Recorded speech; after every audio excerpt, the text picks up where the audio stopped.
ایک عورت نے مسئلہ پوچھا کہ میرا شوہر نماز نہیں پڑھتا، کیا میں اپنے شوہر کے ساتھ بے نمازی شوہر کے ساتھ رہ سکتی ہوں یا نہیں؟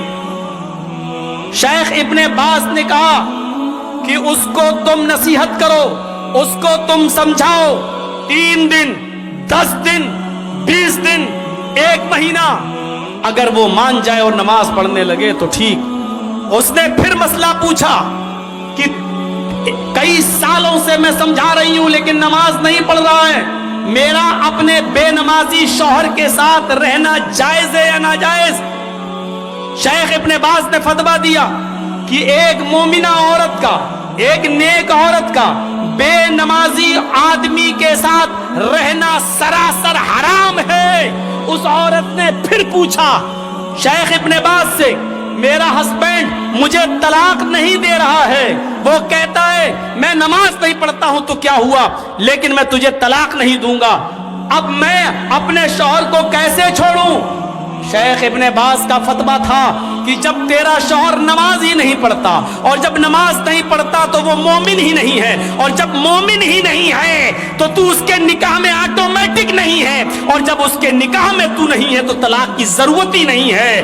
نکاح قاضی سے فسخ کرا اور ایک پیریڈ انتظار کر کے اپنا دوسرا نکاح کر لے، شوہر طلاق دے یا نہ دے، کیونکہ بے نمازی جب مومن ہی نہیں ہے تو طلاق کی ضرورت بھی نہیں ہے، تو عدت گزار کے دوسرا نکاح کر سکتی ہے۔ یہاں سے آپ اندازہ لگا سکتے ہیں میرے بھائیوں کہ ایک نماز پڑھنے والی عورت کو بے نمازی شوہر کے ساتھ رہنا جائز نہیں ہے۔ یہاں سے آپ اندازہ لگائیں، بے نمازی اگر مر جائے تو اس کی نماز جنازہ بھی جائز نہیں ہے۔ بے نمازی اگر مر جائے تو اس کو مسلمانوں کے قبرستان میں دفن کرنا بھی جائز نہیں ہے۔ چل رہا ہے ہمارا سماج اس پر کیا ایکشن لیتا ہے، سوچیے آپ۔ نماز تو ایک ایسا معاملہ ہے کہ حضرت علی نے جس کو قاضی بنایا تھا، قاضی شریح جس کا نام تھا، بہت بڑے قاضی تھے، ان کا بیٹا ایک مدرسے میں پڑھتا تھا۔ ایک بار یہ نائی کی دکان پہ گیا، نائی باربر حجام، بال بنوانے لگا، اسی بیچ عصر کی اذان ہو گئی۔ جب بال بنوا کے آیا تو جماعت ہو چکی تھی، سلام پھیر دیا، السلام علیکم ورحمۃ اللہ۔ یہ جلدی سے آیا، وضو بنایا، اور وضو بنانے کے بعد اس نے اکیلے نماز پڑھ لی، لیکن مدرسے کے ٹیچروں نے دیکھا کہ اس نے جماعت کے ساتھ نماز نہیں پڑھی، یہ بعد میں آیا اور اکیلے نماز پڑھ رہا۔ نماز پڑھی اس بچے نے لیکن بعد میں پڑھی۔ مدرسے کے ٹیچر نے، مدرسے کے استاذ نے قاضی صاحب کو لیٹر لکھا، قاضی صاحب آپ کے بیٹے نے نائی کی دکان پر بال بنوانے میں اتنا ٹائم لگا دیا کہ جب بال بنوا کر آیا تو عصر کی نماز کی جماعت ہو چکی تھی، اس نے بعد میں اکیلے نماز پڑھی ہے۔ مدرسے کا مینجمنٹ کمیٹی کیا سزا دے آپ متعین کریے۔ میں مدرسے کا مینجمنٹ کمیٹی کا ممبر ہوں، لیکن آپ قاضی ہیں، آپ بتائیے کہ آپ کے بیٹے کو کیا سزا دی جائے۔ قاضی صاحب نے جو سزا دی سنیے وہ کیا تھا۔ ایک موٹا ڈنڈا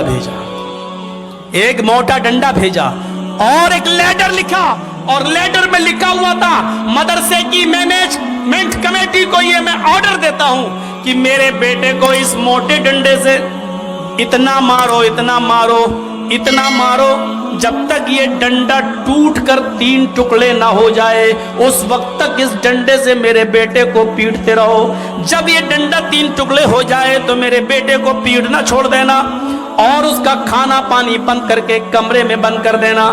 اگر وہ توبہ کر لے اور اقرار کرے کہ آئندہ میں کبھی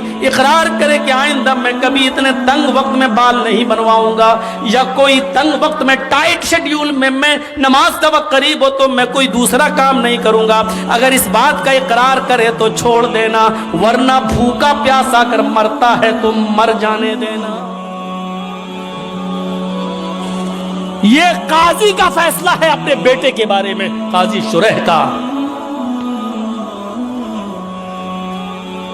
ہم اپنی نوجوان نسل کو اینڈرائیڈ موبائل ان کے ہاتھوں میں دے دیتے ہیں اور سمجھتے ہیں کہ میرا بیٹا فجر میں جماعت کے ساتھ نماز پڑھے گا۔ जो आपका बेटा रात के 12 बजे तक 2 GB मिलने वाले नेटवर्क को खत्म करने में रात गुजार देता हो, आप अपने उस बेटे से ये उम्मीद रखते हैं कि वो फजर की नमाज जमात के साथ अदा करेगा। ऑनलाइन पढ़ाई के बहाने आपकी बेटियां मोबाइल इस्तेमाल करके व्हाट्सएप और फेसबुक यूज कर रही हैं और आप ये उम्मीद रखते हैं कि हमारी बेटियां बापर्दा और बाहया हो जाएंगी, नकाब लगाएंगी, खुशबू से पाक साफ रहकर बाजार में या अपने मायके या कहीं और जाएंगी। ये आप आज के इस दौर में उम्मीद लगा रहे हैं तो बेकार है।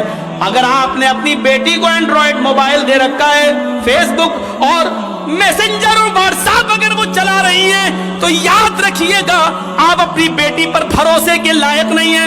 आपकी नजर में आपकी बेटी कितनी पाक साफ हो, लेकिन आपको अपनी बेटी पर भरोसा नहीं करना चाहिए, एतमाद नहीं करना चाहिए, इसलिए कि व्हाट्सएप और मैसेंजर और फेसबुक चलाने वाली लड़की का एतबार नहीं किया जा सकता है। आज के इस दौर में जब हजरत आयशा सिद्दीका के ऊपर तोहमत लग सकती है, हजरत आयशा सिद्दीका इल्जाम से अपने आप को नहीं बचा सकती हैं, तो हमारी बेटियां उनसे ज्यादा पाक दामन तो नहीं है, हमारी बच्चियां उनसे ज्यादा नेक तो नहीं है। जब मुनाफिकों ने, झूठों ने, जब कजरुओं ने और दिल के गंदे लोगों ने अम्मा आयशा को नहीं छोड़ा, तो हमारी बेटियों को कैसे छोड़ेंगे?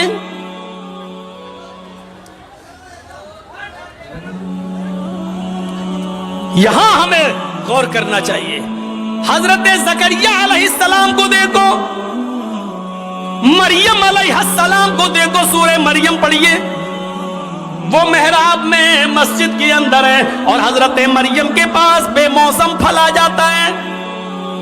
बेमौसम फल, आम का मौसम नहीं आम आया, लीची का मौसम नहीं लीची आया। ज़करिया जब मस्जिद में दाखिल होते हैं, मेहराब के अंदर घुसते हैं, देखते हैं कि मरियम जिसकी मैं किफालत कर रहा हूं उसके पास ये फल मौजूद है। अरे ये आम का तो मौसम नहीं, आम कहां से आया? ये लीची का मौसम नहीं, ये लीची कहां से आई? तो चीख पड़े, अन्ना लके हाजा, आए मरियम मैं तेरी क्लास ले रहा हूं, आए मरियम मुझे साफ साफ जवाब दे, ये बेमौसम फल तेरे पास कहां से आए हैं? आम का मौसम नहीं, आम देख रहा हूं, लीची का मौसम नहीं, लीची देख रहा हूं, ये बेमौसम फल तेरे पास कहां से आए हैं? वो मरियम जिसकी पाक दामनी की गवाही अल्लाह ताला ने दी है कि हमने मरियम को बगैर शौहर के बेटा दिया, ईसा बगैर बाप के हमने पैदा किया, वो मरियम जिनके पाक और साफ होने का ऐलान अल्लाह ताला ने किया है, कुरान में जिनको पाक दामन बताया है, उस मरियम की क्लास ज़करिया ले रहे हैं कि बता मेरी बेटी, ओ बता मेरे लख्ती जिगर, ये तेरे पास कहां से आया है? किस लड़के ने दिया है? कौन है जिससे तेरे कॉन्टेक्ट है, जिससे तेरे ताल्लुकात हैं? अल्लाह वाली थी, नेकी फरमा बरदार थी, अपने सरपरस्त को शर्मिंदा नहीं कर सकती थी, जिसने पाल पोस कर मुझे इतना बड़ा किया, उसकी इज्जत खाक में नहीं मिला सकती थी। कहने लगी आप मेरे ऊपर शक न करें, आए ज़करिया मेरे ऊपर डाउट न करें, क़ालत हुवा मिन इंदिल्लाह, ये किसी लड़की की तरफ से नहीं बल्कि अल्लाह की तरफ से आया है, ये अल्लाह ने भेजा है, ये जन्नती फल है, कोई फरिश्ता देकर गया है, इसमें किसी लड़के का हाथ नहीं है। जब मरियम से पूछा जा सकता है कि ये फल कहां से आया, तुम अपनी बेटियों से क्यों नहीं पूछ सकते ये मोबाइल तेरे पास कहां से आया? इसमें तो 10 रुपए का बैलेंस था, आज इसमें 3 महीने का नेट पैक कैसे पड़ा है? इसमें तो तेरी अम्मा और खाला का नंबर था, इसमें 5 नंबर और कहां से आए हैं? क्या आप अपनी बेटियों से ये सवाल नहीं कर सकते हो? तुम स्कूल तो ड्राइवर के साथ गई थी, फिर आई हो किसके साथ आई हो? अकेले कैसे आई हो? तुम्हारा भाई तुम्हें स्कूल छोड़ने गया था, फिर तुमने भाई का आने का इंतजार क्यों नहीं किया? अकेले कैसे चली आई हो? ये घर से किताब 3 लेके गई थी, ये 5 किताबें तुम्हारे पास कहां से आई हैं? ये सारे सवालात की जिम्मेदारी एक बाप की बनती है जो अपनी बेटी से पूछे, अपनी औलाद से पूछे। और अगर तुम ऐसा नहीं कर सकते हो तो तैयार रहो, हमारी बेटियां कल आरएसएस के गुंडों से निकाह करने के लिए तैयार हैं, इसलिए कि ये प्लानिंग हो चुकी है कि मुस्लिम लड़कियों को स्कूलों में जगा दो और हिंदू लोगों से कह दिया गया खुल के प्यार करो, कोर्ट मैरिज करो, इनको निकाह के बंधन में बांधो बच्चे पैदा करके बच्चे अपने पास रख के औरत को दर दर की ठोकर खाने के लिए मजबूर कर दो, उसको निकाल दो। अगर आप अपनी बेटियों की निगरानी नहीं कर सकते हो तो तैयार रहो, आपकी बेटियां गैर मुस्लिमों के साथ निकाह करने के लिए तैयार हैं। 10,000 से ज्यादा एप्लीकेशन कोर्ट में मौजूद हैं मुस्लिम लड़कियों की, जिसमें यह कहा गया है हमें अपनी मर्जी से हिंदू लड़कों के साथ निकाह करने के लिए तैयार हैं। मेरे माँ बाप रोकेंगे, इसलिए मुझे पुलिस प्रोडक्ट दिया जाए, प्रोडक्शन दिया जाए, सुरक्षा दी जाए। मेरे माँ बाप कोर्ट मैरिज के मौके पर मेरे लिए रुकावट बन सकते हैं। ये लड़कियों ने, मुस्लिम लड़कियों ने, कॉलेज की लड़कियों ने ये लिख कर दिया है। तैयार रहिए, अगर आप अपनी बेटियों के मोबाइल नहीं छीन सकते हो, उनसे सवाल जवाब नहीं कर सकते हो, तो फिर ये दिन देखने के लिए तैयार रहो कि आपकी बेटी मिसेस इदरीस, मिसेस असलम नहीं बनेगी, मिसेस खन्ना बनेगी, मिसेस रमेश बनेगी, मिसेस मनमोहन बनेगी, मिसेस फला बनेगी, ये बनेगी। इसके लिए तैयार रहो। मुसलमानों की लड़कियां क्यों जगह जगह पर हिंदू लड़कों के साथ पकड़ी जा रही है, क्यों इनकी जिंदगियों को खराब किया जा रहा है। दोस्तों, मुसलमान लड़कियों को बड़ी तादाद में मुर्तद करने की साजिश चल रही है, जिसका शिकार मुस्लिम लड़कियां हर दिन हो रही है। ये प्लानिंग पिछले काफी दिनों से चल रही है। कमजोर करना है तो सबसे पहले हमें उनकी लड़कियों पे टारगेट करना होगा। जहाँ हम उनकी लड़कियों पे टारगेट करेंगे अपने आप ही साले कमजोर हो जाएंगे। जब मुस्लिम लड़कियों को हिंदू लड़कों के साथ पकड़ा जाता है, पूछे जाने पर लड़कियां नए नए बहाने बनाती है, कहती है इनके फ्रेंड्स है, स्टाफ के साथी है। आज समझाने पर इनको समझ नहीं आ रहा है, कल इनको भी जाल में फंसाकर पूरी तरह बर्बाद कर दिया जाएगा। मैंने 4 साल पहले लव मैरिज की थी, हिंदू के साथ मैंने शादी की थी, तो 3 साल तक मैंने अपने घर वालों को नहीं बताया। ये मुझे बहुत मारता था, बहुत टॉर्चर करता था हर एक चीज के लिए। मुझे लड़की नहीं चाहिए थी, तूने लड़की क्यों पैदा की है। शादी के जा सकते कि मुझे फंसा लिया है। हमको मुसलमानों की 40 लाख लड़कियां चाहिए होगी, तब जाके हमारा लड़का लड़कियों का जो रेशो है वो सेट हो जाएगा। हर माँ बाप और परिवार के जिम्मेदार को इस बात पर गौर करनी चाहिए और अपनी औलाद का दीनी तालीम का इंतजाम कराना चाहिए। आज मुसलमान अपनी दीन की तालीम को भूल चुके हैं। और वीडियो देखने के लिए चैनल को सब्सक्राइब, वीडियो को लाइक करें। आप ये इस्लामिक प्रोग्राम निज़ामे हक प्रोडक्शन की जानिब से देख रहे हैं। आप हमारे चैनल को सब्सक्राइब करें, वीडियो को शेयर, लाइक और कमेंट करें।